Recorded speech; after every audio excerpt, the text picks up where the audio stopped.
In the last video, I gave some tips on how to be successful if you were to upload to those larger stock photography websites. Now in this video, I want to give some tips on how to be successful just in general. So these tips will work whether you decide to go for the smaller stock photography websites or the larger stock photography websites. To start off with, you cannot be a generic photographer and make money with stock photography. To be successful, you have to niche down. You cannot be too broad. So you have to be very specific and also good at what you do. For example, portraits of people are always popular. So if you can focus on that, you'll probably do well. You should also stay in tune with what's going on in the world.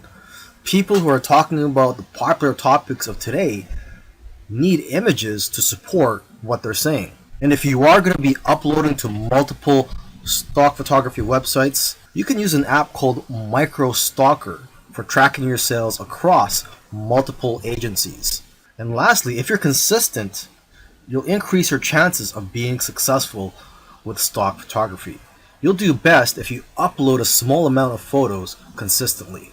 In the previous video where I spoke about where to sell your photos online, I forgot to mention that you could also sell your photos directly from your phone, and there are a few apps available for that, but the most popular photo app right now is one called Foap. And with Foap, you download it, and I believe it's available both for the Android and the iPhone, and you get 50% of the sale. But you can make more money by joining what they call missions on Foap, and these missions are sort of like projects for brands and other companies. And each mission, if you are to win these missions, they pay a prize for the winning people, and it usually starts at around $50, and usually it can be a lot higher. Okay, now if you want to have success with this app, you want to analyze the photos which have already been sold. So take a look at the sold tab in the explore section of the app. I also recommend that you analyze the profiles of people who have won missions or sold a lot of photos, as they usually have a lot of good photos which can give you ideas. And lastly, you could create profile on Foap and follow people. So you can follow other photographers and they could follow you, and you guys could share tips with each other and be more successful in the long run. Earlier, I mentioned that you should try to avoid large stock photography websites such as Shutterstock.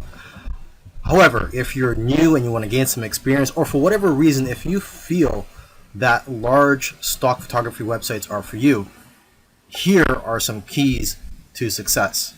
Obviously, these big sites have thousands of photos, and photos that have less saturation will sell the best.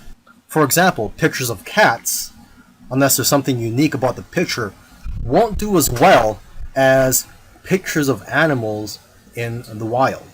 Another example is pictures of iconic buildings such as the White House. These types of pictures won't do as well because there's already a lot of pictures of the White House out there. Now, however, if there's something unique such as an event or a protest happening around there, and you capture that on photo, then that picture will do a lot better. It's also important to use the right keywords. For example, if you're posting photos of flowers, you'll be more successful if you know the exact scientific name and the species of those flowers, and also the English name, where they're from, and other details. And from what I've seen, the best-selling images are the ones with themes such as Christmas, Halloween, Easter, etc.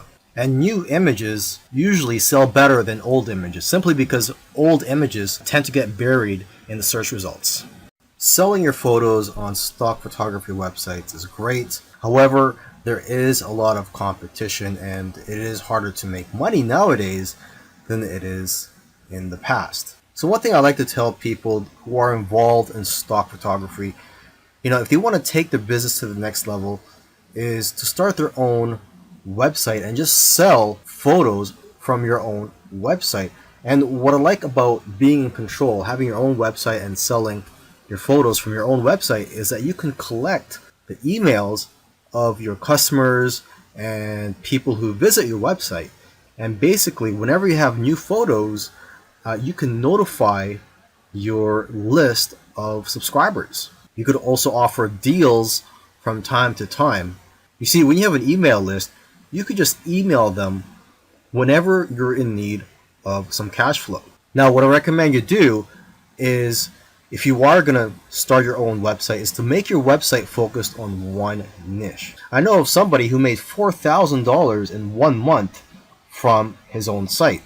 Now, aside from just collecting emails from your customers, you could also collect emails from people who just visit your website. And to entice them to opt in, you could run a contest where if they enter their information, such as their email and their name, they'll be entered to win a photo or a print. Another great thing about building a list of subscribers is that you can build a relationship with your audience and that you're going to get repeat sales in the future. You see, when people buy your photos from stock photography websites, you don't collect their information. So it's not like you could tap their shoulder in the future and say, hey, would you like any of my other photos or my newest photos? This way, with your own website, you could just notify them, like I said earlier, whenever you have new photos or if you have a discount that you're offering. You should also sell prints of your photos from your own website to increase your revenues. Now, if you're scared to start your own website, there are several tools out there that make it very easy for you. And one tool that I highly recommend is called Shopify.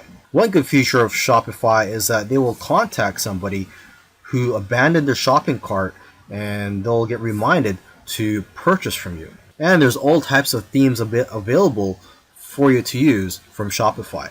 Now, once you have your site up and running, you could use Facebook ads to drive traffic to your site.